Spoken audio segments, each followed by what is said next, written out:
All right, so today we have a review. Today we're going to be looking at the inverted kingpin setup from Independent.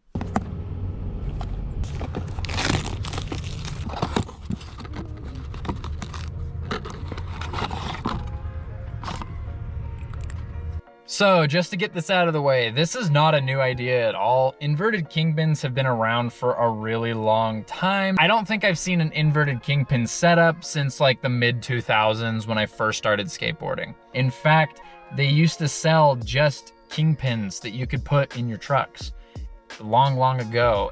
I don't know why this idea died because there's a lot of benefits to it, and we're gonna get into that. It's kind of a bummer that this idea died when it did, because it died very early on when I started skateboarding. In fact, the only pair of inverted kingpins that I ever rode were my first board. I had Grind Kings and it had the inverted kingpin setup. I can't remember which one they were. I think they were the 8s. I'm not 1000% sure. So at this point, obviously with skateboarding, I couldn't really take advantage of the inverted kingpins because I had just barely I was just learning like flip tricks and like all the basics and stuff, right? So I never got to actually take advantage of these trucks and the way they were designed. Not anymore. Today we're reviewing the independent ones. So the way they ride, nothing really huge to say about this. Obviously, I mean, they feel just like the stock Kingpin with added benefits in my opinion. I noticed no discernible difference really.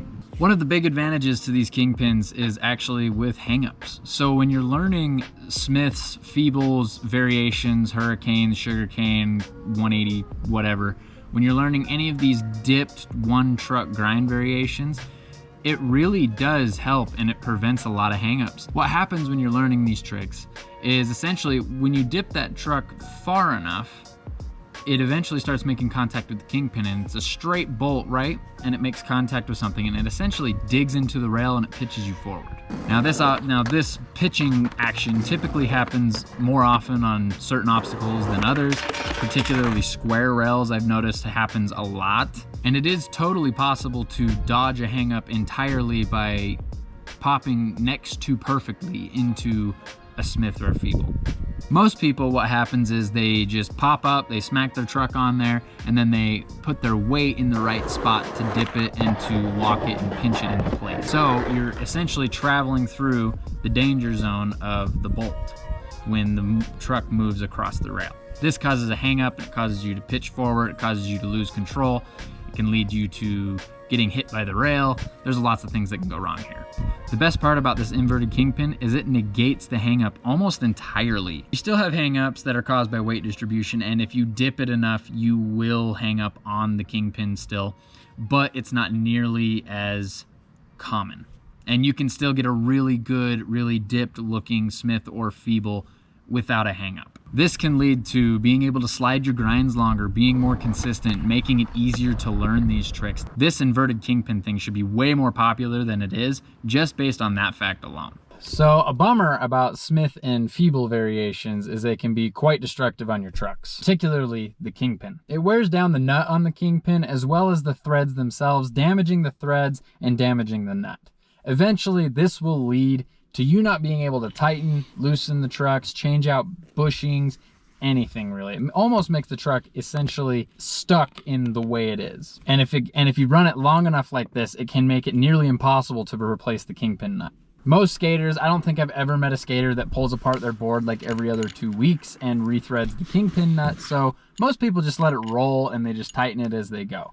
Eventually, you'll run into a problem with this. And even if you do repair your kingpin, eventually the threads will become so damaged that it's unrepairable. They do sell base plates that you can just buy, the regular old base plates. They're not that expensive, and I can understand why that would be doing it, but you're gonna run into the initial break-in problem of running into that kingpin every time you do Smiths and Feebles. The kingpin, the inverted kingpin itself, doesn't really wear out. I mean, I've been skating this for about a year and there's like next to zero wear on the kingpin. The threads don't get damaged because it's locked inside of the base plate, and the kingpin's got enough clearance that it rarely sees damage, and as well as it has 2 different methods of tightening and loosening the kingpin. And those 2 different methods make it so that even if you do have significant damage on the main hex, you can still use an Allen to tighten and loosen it. Another beauty of the threads being inside of the base plate is you never really have to worry about rethreading either. People skate the same trucks for a really long time. I mean, the previous pair of trucks that I had without the inverted Kingpin, I skated for around 2 years. I put the inverted Kingpin when I switched trucks, and in fact, I switched trucks just because I wanted to try the inverted Kingpin. I mean, obviously, people go through trucks differently. I go through a decent amount. I wouldn't say I'm any different than a whole lot of other people. If you skate a lot of concrete ledges and curbs, you probably go through trucks more than most people, but a lot of those dudes really like to work in their trucks and keep them until literally the axle snaps or something. So having a Kingpin that can be replaced, in my opinion, makes a lot of sense, because I'm pretty sure you could find the Kingpin, like the actual bolt that goes into the base plate, relatively easily at a hardware store. So all you really need is the base plate. On that note as well, if you have a truck that you have to replace all of the time because you damage it, or you've only been skating a truck for, you know, 6-7 months, and say you were learning a bunch of like Smith variations during those 6-7 months and your Kingpin is just destroyed, then you have to replace your trucks even though the trucks have plenty of life left in them. You can just buy the base plates, and I think a lot of people do, but most shops don't just carry the base plates. At least the shops around me don't. So I did buy these inverted Kingpin base plates as an upgrade for the trucks that I already had.